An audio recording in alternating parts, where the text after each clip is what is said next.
नमस्कार, मैं हूं आपके साथ आशा सरमाला। आप देख रहे हैं रिपोर्टर। और रिपोर्टर में आज हम सबसे बड़ी खबर को लेकर बात करेंगे, क्योंकि श्रीनगर के अंदर म्युनिसिपल कॉर्पोरेशन हर दिन सुर्खियों में रहती है। इससे पहले वो सत्ता पक्ष और विपक्ष जैसे मुद्दे को लेकर सुर्खियों में थी, क्योंकि जुनैद मट्टू ने अपना पदभार छोड़ दिया और दूसरे को वहां पर लाया गया। उसके बाद चुनाव होते हैं, फिर यहां पर नो मोशन जो है वो पेश किया जाता है। यानी कि हर बार जो श्रीनगर का म्युनिसिपल कॉर्पोरेशन है वो सुर्खियां बटोरता हुआ नजर आया। आज यहां पर थप्पड़ भी जड़े गए हैं और यही जानने के लिए सीधा रुख करेंगे कश्मीर का ही। कश्मीर से हमारे साथ सनम एजाज जुड़ चुके हैं। सनम, पहले तो पूरा वाकया आपसे समझना चाहेंगे कि आखिर म्युनिसिपल कॉर्पोरेशन के अंदर एक दूसरे को थप्पड़ क्यों जड़े जा रहे हैं। देखिए, बिल्कुल आशा, हम अगर श्रीनगर म्युनिसिपल कॉर्पोरेशन की बात करें तो पिछले साल जब चुनाव हुए तो यहाँ जो पॉलिटिकल पार्टीज हैं उनका बहिष्कार रहा, और बहिष्कार के बाद यहाँ वो लोग इसमें आए जिनकी आमतौर पे आरोप लगते हैं कि कोई क्रेडिबिलिटी नहीं है, क्योंकि आम लोगों ने इसमें भाग नहीं लिया। फिर एरा गैरा नथु खैरा भी आ गया इसके बीच में, और फिर कुछ ये भी कहा गया कि जो लोग यहाँ पे आए, कोई इलिटरेट भी आया, कोई जिसका अपना 4 से 5 वोट लेके जिसके भी आए 5 वोट जिसको आए वो कॉर्पोरेटर बन गया। और उसके बाद ये अखाड़ा बनता गया। जिन लोगों को न सियासत पता था, ना किसी की इज्जत का कोई वैल्यू था, वो भी जब पंच बन गए, यहाँ की ये बन गए, कॉर्पोरेटर बन गए, तो फिर यहाँ पे जो सिस्टम था, सिस्टम में बड़ी परेशानी हुई और ये फिर परेशानियां होती रही। और आज का जो वाकया है, ये कॉर्पोरेशन में जो फाइनेंस कमेटी है उसके मुताबिक उसके मामले को लेकर होता है। फाइनेंस कमेटी की हर महीने एज पर गाइडलाइंस होती है, महीने में मीटिंग होनी चाहिए थी, लेकिन यहाँ के कॉर्पोरेटर्स जो है मार्च से लेकर आज तक कोई मीटिंग नहीं कर चुके हैं। और मार्च से लेकर आज तक मीटिंगें जब नहीं की गई है तो यहाँ पे जो डेवलपमेंट होनी थी, फाइनेंस जो रिलीज होना था वो नहीं हो रहा था। बड़ी परेशानी लोगों को हो रही थी, नाली कूचा वगैरह ये बनाना था, कोई हो पा नहीं रहा था। और उस चीज को लेकर जब आज दोबारा फाइनेंस कमेटी की यहाँ मीटिंग बुलाई गई तो एक जो कोरम होता है 8 मेंबर्स का, 8 में से 4 पहले ही नहीं आए थे, और फिर जो दूसरे लोग आए, जो बाकी आए, वो जिनके लिए टाइम था 10 बजे का, वो 12 बजे मीटिंग में आए। और उसके बाद अंदर जाते जब मीटिंग दोबारा मीटिंग स्टार्ट हुई तो अंदर जाके भी हंगामा शुरू कर दिया उनने। और ये मामला जो है ये राइवलरी का मामला इन कॉर्पोरेटर्स ने, एक कॉर्पोरेटर ने दूसरे कॉर्पोरेटर पे आरोप लगाया और फिर दोबारा बहिष्कार करना शुरू कर दिया। और इस बीच में जो यहाँ के एडमिनिस्ट्रेशन के लोग हैं, एसएमसी के, उन्होंने इनको समझाने की कोशिश की कि मार्च से आज तक कोई मीटिंग नहीं हो पाई है, लोगों के काम रुके पड़े हैं। तो उसमें एक कॉर्पोरेटर जो है, उसने आकिब रिंजू उसका नाम है, उसने गालियां देना शुरू कर दी एम्प्लॉयज को, कमिश्नर को, और उस बीच में कहते हैं कि हंगामा हो गया। और उसके बाद ये लेकिन बड़ा सवाल यहाँ पर यह है कि जब भी कोई सरपंच या पंच या फिर कॉर्पोरेटर चुना जाता है तो जाहिर तौर पर वो लोगों तक पहुंचना भी चाहता है, और उसे चाहना नहीं चाहिए, लेकिन पहुंचने की जरूरत बहुत है। कि वो चाहता क्या है वो मैटर नहीं करता है, लेकिन आम जनता की भलाई के लिए काम करना वो उसका पहला कर्तव्य रहता है। क्या लगता है कि जिस तरह से श्रीनगर के अंदर म्युनिसिपल कॉर्पोरेशन में अब यहाँ पर घमासान देखा जा रहा है, हर दिन कोई ना कोई सुर्खी बटोरी जाती है, थप्पड़ जड़े जाते हैं, आम जनता कितना सफर वहां पर कर रही है? देखिए आशा, सबसे पहले मैं थोड़ा साफ करना चाहूंगा, ये जम्मू के और कश्मीर के कॉर्पोरेटर में फर्क है। जम्मू में वोट पड़े हैं, उनको दोबारा वोट के लिए जाना है। यहाँ के कॉर्पोरेटर्स को पता है कि हमको 8 वोट अपने 4 रिश्तेदारों ने, 2 घर वालों ने डाले हुए हैं, आम लोग इस वोट में हिस्सा नहीं ले रहे हैं, तो इसलिए वो उनको अपनी मनमानियां करते रहते हैं। उनको ये भी पता है कि आगे भी शायद बहिष्कार ही होगा, तो आगे भी इसी तरह से निकल जाएंगे। तो इसलिए वो आवाम को अकाउंटेबल, आवाम के सामने अपने आप को अकाउंटेबल नहीं समझते। और उसके बाद सबसे इंपॉर्टेंट ये है कि ये कॉर्पोरेशन में वो लोग आए हैं जिनकी अपनी न कोई क्रेडिबिलिटी है, न कोई वैल्यू जो जिसे हम कह सकते हैं, वो बहुत कम लोगों में है। अगर हैं कुछ लोग हैं जिनका एक पॉलिटिकल ग्राउंड है, पॉलिटिकल अप्रोच है, पढ़े लिखे, लेकिन बड़ी तादाद ऐसे लोगों की जिनका कोई बैकग्राउंड ही नहीं है पॉलिटिक्स। तो क्या लगता है कि आम जनता को इसका संज्ञान नहीं लेना चाहिए कि अगर आपने बायकॉट किया तो ऐसे लोगों को भी बायकॉट किया जाना चाहिए, और ऐसे रिश्तेदारों को भी बायकॉट किया जाना चाहिए जो रिश्तेदार भी इन्हें वोट डालकर यहां तक पहुंचाने की कोशिश करते हैं? देखिए, बिल्कुल आशा, अब आज के इस मामले के बाद अवाम में गम गुस्सा है, और अभी श्रीनगर में जो ट्रेडर्स हैं उन्होंने भी इसका विरोध किया, जो कॉर्पोरेट्स के हैं। उसके साथ साथ कुछ खुद कॉर्पोरेटर्स जो हैं, जो पढ़े लिखे हैं इनमें से, उन्होंने भी जो कुछ भी हुआ है इसका विरोध करते हुए निंदा भी किया, जो कॉर्पोरेटर्स का रोल रहा है। सभी लोग अब इसकी निंदा कर रहे हैं, और कुछ लोग सरकार तक ये बात भी पहुंचानी चाहती है इसको भंग किया जाए, ये जो कॉर्पोरेशन है श्रीनगर म्युनिसिपल कॉर्पोरेशन, इसको खत्म किया जाए, ताकि ये बकौले लोगों की एक परेशानी है, मुसीबत है, इस मुसीबत से लोगों को नजात मिल सके। जाहिर तौर पर बहुत बहुत धन्यवाद सनम पूरी बातचीत के लिए। तो फिलहाल आपने देखा कि हमारे संवाददाता सनम एजाज हमारे साथ फोन लाइन पर जुड़े हुए थे, जो हमें पूरी जानकारी दे रहे थे कि किस तरह से म्युनिसिपल कॉर्पोरेशन के अंदर जो काम है वो देखने को मिल रहा है। क्योंकि म्युनिसिपल कॉर्पोरेशन की अगर हम बात करें तो श्रीनगर में ये कोई पहला मौका नहीं है जब वो सुर्खियां बटोरती हुई नजर आई हो। इससे पहले चुनावों को लेकर नो मोशन जो है वो यहाँ पर पेश कर दिया गया कि नो कॉन्फिडेंस मोशन जो है वो पास कर दिया गया। उसके बाद दोबारा से इलेक्शन होते हैं और एक एक करके जो परत दर परत जो है वो म्युनिसिपल कॉर्पोरेशन की पोल खुलती हुई नजर आई। लेकिन अब जो कॉर्पोरेटर्स यहां पर पहुंचे हुए हैं, जाहिर तौर पर आप देख सकते हैं कि वोट तो लोगों की तरफ से नहीं डाले गए हैं, जो 2-4 वोट बटोरे गए हैं उसी पर आगे काम करने की कोशिश की जा रही है। लेकिन कॉर्पोरेटर का, पंच सरपंच का पहला कर्तव्य यही बनता है कि आम जनता की भलाई के लिए काम करें, ना कि सिर्फ और सिर्फ धक्का मुक्की और थप्पड़ जड़ने पर काम किया जाए। जाहिर तौर पर अगर आपको नुमाइंदा बनाकर कहीं पर बिठाया गया है तो वहां पर आम जनता की भलाई के लिए काम करना बहुत जरूरी है। चलिए अब आपको शहर श्रीनगर लिए चलेंगे और शहर श्रीनगर से आज हमें इरफान फाजिल रिपोर्ट दे रहे हैं, क्योंकि उर्स का मुबारक जो एक पर्व है वो शुरू हो चुका है। किस तरह से पूरा ये पर्व मनाया जा रहा है देखिए। इस वक्त हम मखदूम साहब के दरबार में मौजूद हैं और यहाँ के ज़ायरीन का भी कुछ कहना है। इनका मानना है कि सरकार की तरफ से जिस तरीके से इंतजामात वगैरह किए गए हैं उसमें कुछ कमी पेशी है। क्या कहना चाहते हैं आप, क्या चाहते हैं आप? और यहाँ पर यहाँ जो आए थे खान साहब जी, उसने यहाँ का जायजा लिया, खत्म किस तरफ कब कहाँ खान साहब जी जी। मगर बदकिस्मती हमारी है, हमने उसके रिक्वेस्ट किए हैं पुलिस के जी, पुलिस यहाँ होना चाहिए ताकि वो देखेंगे मास्क है जी, सैनिटेशन किया है, तभी अंदर आ जाएंगे, तभी अंदर आ जाएंगे। अंदर जियारत में इतनी जगह नहीं है जी, 100, 200, 1000 बैठेंगे, इसलिए उसने ये डायरेक्शन दिए है कि 100 आ जाए, 50 आ जाए, वो निकल जाएंगे, सलाम करेंगे, उसके बाद में और आ जाएंगे 50। आज उर्स मुबारक है और कोविड-19 अभी जारी है, तो अल्लाह ताला का शुक्र है कि मौका मिला दोबारा से सर्वसुजूद होने में। कितनी खुशी मसरत हो रही है आपको? बहुत खुशी है, बहुत खुशी है, बहुत खुशी है, मगर इसमें जो एहतियात की जरूरत है वो होनी चाहिए। हमने रिक्वेस्ट किया, यहाँ औरतें ज्यादा आती है, आपको लग रहा है कि लोग दूर दूर से हाजिरी देने के लिए आ रहे हैं? हाँ, बहुत आते हैं, बहुत आते हैं, दूर से आ रहे हैं, दिन भर आती है, मगर इसमें सोशल डिस्टेंस का खास ख्याल रखें। महबूबुल आलम के दरबार में हाजिरी और हाजिरी के साथ साथ जी हाँ ज़ायरीन ने भी हाजिरी दी और उर्स मुबारक आज से यहाँ पे शुरू हो चुका है। ये 13 दिन का उर्स मुबारक होगा और सुबह शाम यहाँ पर खतमात और मौज़मात होगी। खुसूसन अगर बात करें कोविड-19 के मामला पैंडेमिक में, जिस तरीके से सरकार ने जी हाँ SOP गाइडलाइंस को लेकर बात की गई थी, हमने देखा कि कल भी यहाँ पर गवर्नर के मुशीर खान साहब आए थे और उन्होंने यहाँ का जायजा लिया। इंतजामात के तौर पर अगर देखा जाए तो कई सारी फैसिलिटीज को लेकर भी बात की और हमने देखा कि हम यहाँ आज आए, लोगों ने मुकम्मल तौर पे मास्क, सैनिटाइजर का खास ख्याल रखा है, सोशल डिस्टेंसिंग का खास ख्याल रखा है और दिल से यही मुराद है, दुआ है कि अल्लाह बारी ताला हमें जल्द से जल्द कोरोना वायरस से छुटकारा दे। गुलिस्तान न्यूज के लिए सईद इरफान। तो आपने देखा कि इरफान का क्या कुछ कहना था, किस तरह से उर्स का ये पूरा पर्व यहाँ पर धूमधाम से मनाया जा रहा है। हर तरह के एहतियात जो है वो बरतते हुए लोग यहाँ नजर आ रहे हैं, क्योंकि सोशल डिस्टेंसिंग का पालन हो रहा है, मास्क पहने जा रहे हैं और लोगों में काफी। चलिए अब आपको अनंतनाग लिए चलेंगे, क्योंकि साउथ कश्मीर से भी बड़ी खबर निकलकर सामने आ रही थी आज, जहां पर सुरक्षा बलों पर आतंकियों ने ताबड़तोड़ हमला करने की कोशिश की है, जिसे नकारा भी कर दिया गया। लेकिन सीधे चलेंगे अपने रिपोर्टर के पास, तजम्मुल हमारे साथ जुड़ चुके हैं, क्या कुछ पूरी जानकारी दे रहे हैं देख लीजिए। मरहमा संगम अनंतनाग में आज सुबह सुबह मिलिटेंटों की तरफ से सिक्योरिटी फोर्सेस की एक पेट्रोलिंग पार्टी पे अटैक किया गया। उसके बाद दक्षिणी कश्मीर के अनंतनाग और मरहमा संगम के आसपास के इलाके में फौरी तौर पर सिक्योरिटी फोर्सेस ने अपना गश्त मजीद बढ़ा दिया और काफी इलाकों में door to door search operation चलाया गया। लेकिन इत्तलात यह भी है कि शायद मिलिटेंट इस जगह से फरार हो चुके हैं।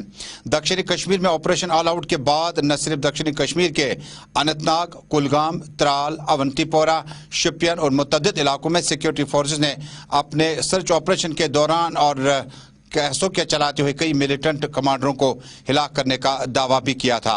और इस दौरान इस इलाके में सिक्योरिटी फोर्स ने आखिरी खबरें आने तक सर्च ऑपरेशन जारी रखा था। रियासती पुलिस के चीफ दिलबाग सिंह की माने तो इलाके में कई एक मिलिटेंट मौजूद रह सकते हैं, लेकिन कुल मिलाकर बड़े बड़े कमांडरों को सिक्योरिटी फोर्स ने कई एक हमलों के दौरान मारने का दावा भी किया। डीजी पुलिस के मुताबिक जम्मू कश्मीर में नई मिलिटेंसी में रिक्रूटमेंट में भी कमी आ चुकी है। देखने वाली बात यह होगी दक्षिणी कश्मीर में आज के इस नाकाम सर्च ऑपरेशन के बाद फौज किस तरह अपना सर्च ऑपरेशन दोबारा चला सकती है। देखने वाली बात यह भी है कि रिक्रूटमेंट में मिलिटेंटों की शायद कमी हो गई है। इसके लिए जम्मू कश्मीर पुलिस ने अपनी तरफ से क्या कुछ हिकमत अमली तरतीब दी है। समीर वानी और आबिद कादरी के साथ तजम्मुल इस्लाम, गुलिस्तान टेलीविजन चैनल। तो आपने देखा कि तजुमुल का क्या कुछ कहना था, किस तरह से घात लगाकर हमला करने की कोशिश की गई, लेकिन फरार होने में यहां से कामयाब रहे हैं। लेकिन आपको यह भी बताते चलें कि जब हाथ लगेंगे तो शायद जहन्नुम ही पहुंचेंगे, क्योंकि एक एक करके आतंकियों की टिकट जिस तरह से काटी जा रही है वो देखते ही बन रहा है। चलिए अब आपको बारामूला लिए चलेंगे और बारामूला के अंदर मोहम्मद अकबर लोन जो कि मेंबर ऑफ पार्लियामेंट हैं, वो वहां पर पहुंचे हैं और लोगों से भी बातचीत करने की कोशिश की गई है, लोगों की ग्रीवेंसेस को सुनने की कोशिश की गई है। ग्राउंड जीरो से इरशाद हमें क्या रिपोर्ट दे रहे हैं, देख लीजिए। आज मीटिंग इसलिए बुलाई थी कि जो हमारे यहाँ पर डिस्ट्रिक्ट में जो काम हो रहे हैं सेंट्रल स्पॉन्सर्ड स्कीम्स में, उसका जायजा लिया। क्या क्या प्रोग्राम है, कितना मुकम्मल हुआ है, कितना होने जा रहा है, उसी सिलसिले में आज की मीटिंग हुई। मैं आपको बताऊंगा उसका कारण है, क्या वजह है, तो ये मुझे जानना पड़ेगा, ये मुझे मालूम होना पड़ेगा, क्योंकि ये वाकई सच बात है कि उसको काफ़ी टाइम हो गया जब से उस ब्रिज की वो हो गई, और जब हो गया काम शुरू हो गया, अलबत्ता आज तक वो नहीं हो पाया। तो कब तक हम उम्मीद रखेंगे, कब तक? मैं अपने मुतल्लिका अफसर साहिबान से बात करूंगा, मैं देखता हूँ कैसे लोगों को मुश्किलात का सामना करना पड़ता है बेशक, और ये जाहिर सी बात है जो मुश्किल होगा उसका हल ढूंढना है। उसके लिए हमारे पास में जो अफसर साहिबान हैं, यहाँ मुकामी डिप्टी कमिश्नर है, सोपोर में एडिशनल डिप्टी कमिश्नर है, और भी जो अफसर साहिबान है, सबसे मैं खुश हूँ। इंशाल्लाह ये बहुत अच्छी तरीके से। हाँ, आवाम को अब कुछ ऐसे भी मसाइल हैं जो इनके दस्त में, जो इनके बस में नहीं है, वो उसमें टाइम लगना है, वो हो जाएगा। अगर हम शुमाली कश्मीर के ज़िले बारामूला की बात करें, यहाँ पे मेंबर पार्लियामेंट मोहम्मद अकबर लोन ने आज शुमाली कश्मीर के ज़िले बारामूला का खुसूसी दौरा किया। हालांकि सबसे पहले ये डाक बंगले आए, इन्होंने अफसरानों के साथ यहाँ पे मीटिंग की। हालांकि इसके हमरा डिप्टी कमिश्नर बारामूला और इसके साथ साथ बाकी अफसरान भी मौजूद थे। इन्होंने अफसरानों को ये हिदायत दी कि यहाँ पर जो है जो काम अधूरे हैं उनको जो है पाई तकमील तक जो है जल्द से जल्द करें, ताकि लोगों के लिए वो वाकफ करेंगे। इसके साथ साथ जब हमने मोहम्मद अकबर लोन के जो है कई सवालात उनसे की, तो उन्होंने जवाब में यही दिया कि जो हम इस डेवलपमेंट के हवाले से अगर देखा जाए ज़िले बारामूला में जो है जो काम अधूरे हैं, हम उनको जो है जल्द से जल्द लोगों के लिए वाकफ करेंगे और लोगों के जो मुश्किलात हैं वो दूर हो सकें। इसके साथ साथ इनका ये भी कहना है कि यहाँ पे जो जेटी ब्रिज के हवाले से हमने इनसे बात की। जेटी ब्रिज जो है उर्से दरा से वो ऐसे ही पड़ा हुआ है। हालांकि उमर अब्दुल्ला के टाइम पे जो है उसकी इनाग्रेशन भी की गई, मगर अभी तक जो है वो कंप्लीट नहीं हो पाया। इन्होंने हमें यकीन दहानी दिलाई कि हम जल्द से जल्द उस ब्रिज को भी कंप्लीट करेंगे, ताकि लोगों को जो है मुश्किलातों का सामना ना करना पड़े। मुश्ताक लोन के साथ मैं इरशाद भट्ट, JK 24/7 न्यूज़ के लिए। तो आपने देखा कि इरशाद का क्या कुछ कहना था, किस तरह से MP भी बात करते हुए नजर आ रहे हैं कि मूलभूत सुविधाओं से लोग आज भी यहां पर वंचित हैं। पूरी तरह से जायजा लेने की कोशिश की गई है कि क्या क्या कमियां रह गई हैं, कहां तक सरकार नहीं पहुंच पाई है, वहां पर पहुंचने की भी कोशिश की जा रही है। चलिए अब आपको बांडीपुरा लिए चलेंगे और बांडीपुरा से भी जहूर हमें रिपोर्ट दे रहे हैं, क्योंकि आज बांडीपुरा के अंदर भी बैक टू विलेज प्रोग्राम के मद्देनजर रखते हुए कार्यक्रम किया गया था। क्या कुछ पूरी रिपोर्ट है, देख लीजिए। जो है BDC चेयरमैन या पंचायत सरपंच जो है बांडीपुर डिस्ट्रिक्ट से हैं, उन्होंने आज डिप्टी कमिश्नर बांडीपुरा के दफ्तर के बाहर एक एहतजाज किया है। उनकी मांग एक थी कि बैक टू विलेज 1 और बैक टू विलेज 2 में जो काम पड़े हुए थे उनमें अभी पैसे वागुजार नहीं किए गए और बैक टू विलेज 3 में ये करने जा रहे हैं। पहले 10-10 लाख जो बताए जा रहे हैं वो भी रिलीज किया जाए और बाकी जो कुछ डिमांड्स है वो भी डिप्टी कमिश्नर सामने रखे गई है और वहाँ पे जो है उनका ये भी कहा है कि हम यहाँ प्रोटेस्ट करने के लिए और हमारे पास सुनने के लिए कोई भी नहीं आया है। उन्होंने जोरदार प्रदर्शन किया है डिप्टी कमिश्नर बांडीपोरा के ऑफिस के बाहर। वहाँ से जो है डिफरेंट एरियाज़ के बांडीपोरा ज़िले से जो सरपंच या बीडीसी चेयरमैन साहब आए हैं उन्होंने ये भी कहा है कि हम फिर अगर ये जो हमारी डिमांड्स पूरी नहीं करेंगे, जो बैक टू विलेज 3 आ रहे हैं उनमें हम बाइकआउट करेंगे और जो वैकेंट पोस्ट्स हैं वो उनमें भी जो है बाकी जो वैकेंट पोस्ट वो फिल करने जा रहे हैं, बोल रहे हैं कि इलेक्शन करेंगे। उनके लिए भी हम कह रहे हैं कि वो इसमें हिस्सा नहीं लेंगे। हमारे साथ जो आड़ी धोखे किए गए हैं वो आपके साथ भी होने वाला है और ये भी कह रहे हैं कि बाकी जो भी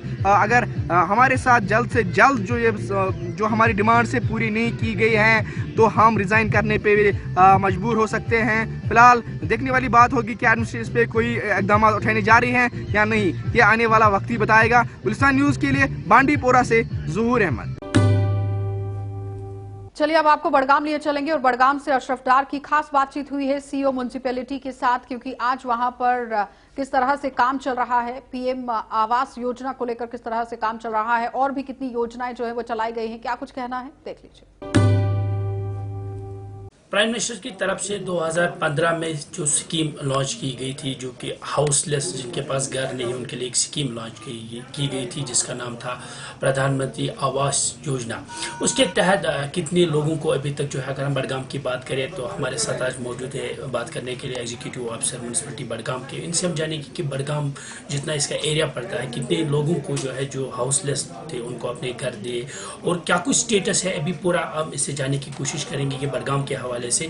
जी सर, ये बताइए कितना अभी तक आपने जो है जो हाउसलेस थे उनको अपने जो हाउस प्रोवाइड किए स्कीम के तहत, कितने लोग ऐसे हैं जिनको अभी आपको लगता है कि अभी देने की जरूरत है? जी, वो हमारी ये स्कीम है prime ministers Awas Yojana PMAY urban, ये रूरल भी है और अर्बन भी है। तो इसमें जब ये स्कीम 2015 में आई थी तो एक सर्वे हुआ था हाउसिंग बोर्ड की तरफ से, जिसमें म्युनिसिपल कमेटी और म्युनिसिपल काउंसिल ने उनको वहाँ पे फैसिलिटेट किया था by way of to identify the area. हमने उनको एरिया अपने दिखाए थे और उस वक्त जो हमारे बड़गाम म्युनिसिपल काउंसिल के उस वक्त जो बेनिफिशरीज आइडेंटिफाई हुए थे वो लगभग 779 के करीब हुए थे। तो जो हमारा अभी तक जो ब्रेकअप हमारा है, अभी तक जो हमारे बड़गाम टाउन में जो बेनिफिशरीज हुई थी 619, लेकिन उसमें जब हमने एक रिवेरिफिकेशन की डायरेक्टर अर्बन लोकल बॉडीज के अहकामात के मुताबिक, तो उसमें हमारे कुछ 94 के करीब ऐसे केस मिले जो कि टाउन से बाहर आ रहे हैं। लेकिन जो हमारा बड़गाम टाउन है, बड़गाम एरिया टाउन की बात ही कर रहा हूँ, क्योंकि जो मास्टर प्लान श्रीनगर 2035 अभी 19 में हुआ है, तो उसमें हमने एलिजिबिलिटी रखी है कि जितने म्युनिसिपल मास्टर प्लान के लिमिट्स के अंदर आएंगे तो वो भी एलिजिबल है इस स्कीम में अर्बन में। तो इसमें कुछ पाटवाव के भी है, कुछ चिगाम के भी है, कुछ मोहम्मद के भी है, कुछ पावर साइड के भी है। तो वो लगभग जो हमने वेरिफिकेशन की है वो 94 केस ऐसे है जिन्होंने भी पैसा लिया है फ्रॉम हाउसिंग डिपार्टमेंट, लेकिन वो हमारे टाउन के अंडर नहीं आते हैं। मैं आपको ब्रेकअप दे दूँगा कि आपको पता है कि 181 ऐसे बेनिफिशरीज है जिन्होंने पहला इंस्टॉलमेंट लिया है एट द रेट ऑफ 41,666। तो उस पर 75 लाख हाउसिंग बोर्ड ने डिसबर्स किया है इनके बेनिफिशरीज के फेवर में। और ऐसे 63 के ऐसे है जिनको भी यही सेम अमाउंट 41,660 दिया है। नई केस 195 केस जो हमारे 13 वार्डों में जब म्युनिसिपल काउंसिल हमारी बन गई है तो अपग्रेड हो गई, हमारी कमेटी भी हो गई है। तो जो 195 case which was identified by the concern counsellor of the municipal council Budgam.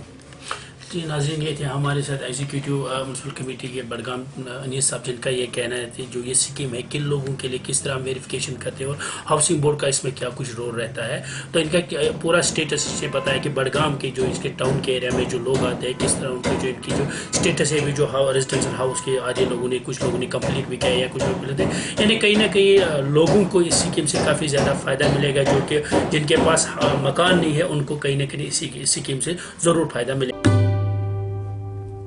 चलिए तो अब आपको लिए चलेंगे राजौरी, और राजौरी से भी क्या कुछ पूरी रिपोर्ट दे रहे हैं जमशेद मलिक, वो देखना बहुत जरूरी है, क्योंकि जिन इलाकों को रेड जोन के अंदर डाला गया था कुछ एक को अब बाहर भी निकाला गया है। क्या पूरे सूरत हाल है देख लीजिए।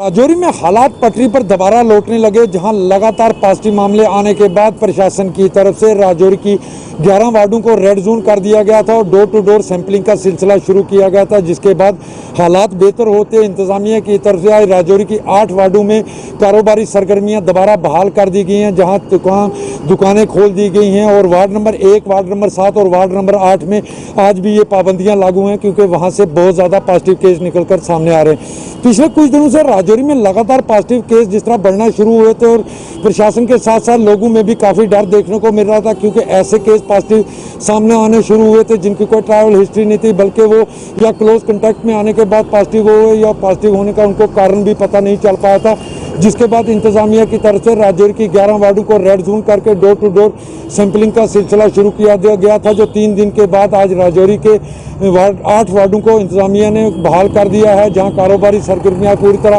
बहाल कर दी गई हैं। और आप हमारे पीछे देख भी सकते होंगे, इस वक्त पूरी तरह गाड़ियों की आवाजाही भी लगातार जारी है, मगर वार्ड नंबर 1, 7 और 8 में आज भी ये पाबंदियां लागू हैं। राहुल सुदन के साथ में जमशेद मलिक, JK 24/7 न्यूज के लिए।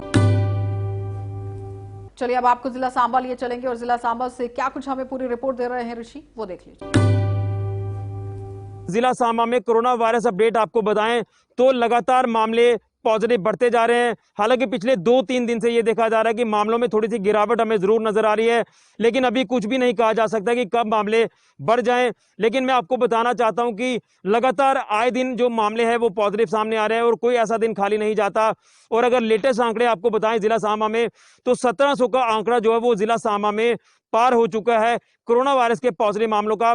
और अगर आज से 15 से 20 दिन पहले की बात करें तो लगभग 400 से 500 तक का ये आंकड़ा था, लेकिन एकदम से 1 महीने में उछाल जो है वो कोरोना वायरस के पॉजिटिव मामलों में देखी गई है। उसी के साथ साथ अगर बात करें तो डेथ रेट भी जिला सांबा में पिछले 1 महीने से इंक्रीज हुआ है और अब टोटल डेथ जो रिकॉर्ड की गई है ये 20 हो चुकी हैं। और लेटेस्ट डेथ जो वो रिकॉर्ड हुई है सांबा जिला की कहली मंडी इलाके से 73 वर्षीय व्यक्ति की। तो लगातार इस वायरस ने कम्युनिटी में पूरी तरह से पैर पसार दिए हैं और इसमें बड़ी बात यह है कि हमारे सिक्योरिटी फोर्सेस के जवान भी लगातार कोविड पॉजिटिव होते जा रहे हैं। लेकिन उम्मीद की जा रही है कि जिस तरह से ये 2 दिनों से आंकड़ा पॉजिटिव मामलों का गिरता हुआ नजर आ रहा है, उम्मीद की जा रही है कि आगे भी हमें ये आंकड़ा गिरता हुआ नजर आए ताकि इस कोरोना वायरस से हमें निजात मिल पाए। लेकिन निजात तब तक नहीं मिलेगी जब तक वैक्सीन नहीं आती। और मैं आपको बताना चाहता हूं कि अभी भी 805 पेशेंट ऐसे हैं जो अलग अलग अस्पतालों में है, आइसोलेशन में है, जो ट्रीटमेंट करवा रहे हैं इस कोरोना वायरस से बचने के लिए। लेकिन वही मैं बार बार कहूंगा कि जो डिफरेंस देखा जा रहा है वो रिकवरीज में और एक्टिव मामलों में देखा जा रहा है। यहां हम ये उम्मीद करते थे कि रिकवरी रेट अच्छा चल रहा है जिला सांबा में, लेकिन अब कंपेयर करें जिस तरह से मामले बढ़ना शुरू हुए हैं तो एक्टिव का जो आंकड़ा है ये बढ़ चुका है और रिकवरी का कम हो चुका है। तो कहीं ना कहीं निरंतर जो मामले हैं वो सामने आ रहे हैं, लेकिन 2 दिनों से हम ये देख रहे हैं कि मामलों में थोड़ी सी गिरावट जो है वो जरूर नजर आ रही है। लेकिन अब ये देखना होगा कि प्रशासन इसके ऊपर किस तरह से कंट्रोल कर पाता है, क्योंकि अगर नाइट कर्फ्यू अवधि की बात करें जिला सांबा में तो वो कल देर रात को समाप्त हो जाएगी। लेकिन कहीं ना कहीं जो प्रशासन ने नाइट कर्फ्यू के इस ऑर्डर में लिखा था कि अगर कोई इसकी अवहेलना करेगा तो उसके ऊपर कार्रवाई की जाएगी, तो हमें ऐसा लगता है ये जो ऑर्डर निकाला गया था ये कागज का एक टुकड़ा रिलीज कर दिया गया, लेकिन कहीं ना कहीं जो लोग वायलेशन करते हैं उनके ऊपर किसी तरह की कोई कार्रवाई प्रशासन ने भी नहीं की है। तो शायद ऐसा लगता है कि प्रशासन भी अपने हाथ पीछे खींचता हुआ नजर आ रहा है। लेकिन अब तो भगवान भरोसे ही लग रहा है कि इस वायरस से किस तरह से बचा जाए। भगवान ही अब इस वायरस से बचा सकते हैं जब तक वैक्सीन नहीं आती। तो ये लेटेस्ट अपडेट है जिला सांबा का कि मामले तो बड़े हैं, मामलों में गिरावट भी देखी जा रही है, लेकिन 1700 का आंकड़ा जिला सांबा में क्रॉस हो चुका है पॉजिटिव मामलों का। तो ये कोरोना वायरस का लेटेस्ट अपडेट है। नया अपडेट जो भी होगा वो भी हम आपके साथ साझा करेंगे। फिलहाल के लिए ऋषि खजूरिया, कैमरामैन राहुल के साथ, JK 24/7 न्यूज के लिए। चलिए अब आपको जिला कठुआ ले चलेंगे और जिला कठुआ के अंदर इल्लीगल तरीके से भी कुछ काम होते हुए नजर आ रहे थे। चलिए आपको पूरी जानकारी दे देते हैं कि आखिर किन लोगों को आज गिरफ्तार किया गया है। सरबजीत की रिपोर्ट देखिए। कोरोना वायरस के संक्रमण को रोकने के लिए जम्मू कश्मीर केंद्र शासित प्रदेश की सीमाओं को पूरी तरह से बंद किया गया है।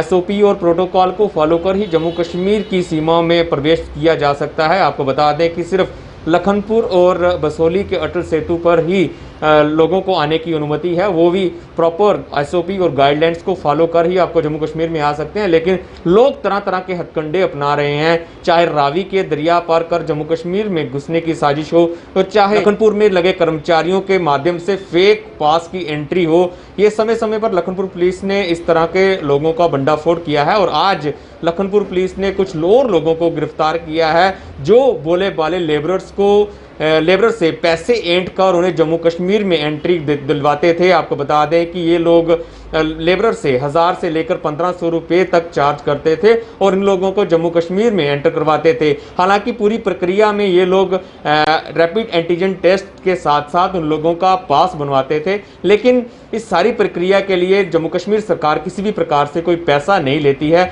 लेकिन ये पंजाब के माधमपुर रहने वाले एजेंट्स और बोले वाले लेबरर से 1500 से लेकर 1000 रुपया लेते थे, जो पूरी तरह से गैर कानूनी है। कठुआ पुलिस ने इन 3 लोगों को यहां पर गिरफ्तार किया है और 2 गाड़ियों को कठुआ पुलिस ने जब्त किया है। इन दोनों गाड़ियों में लेबरर्स बैठकर जम्मू कश्मीर में एंटर कर रहे थे।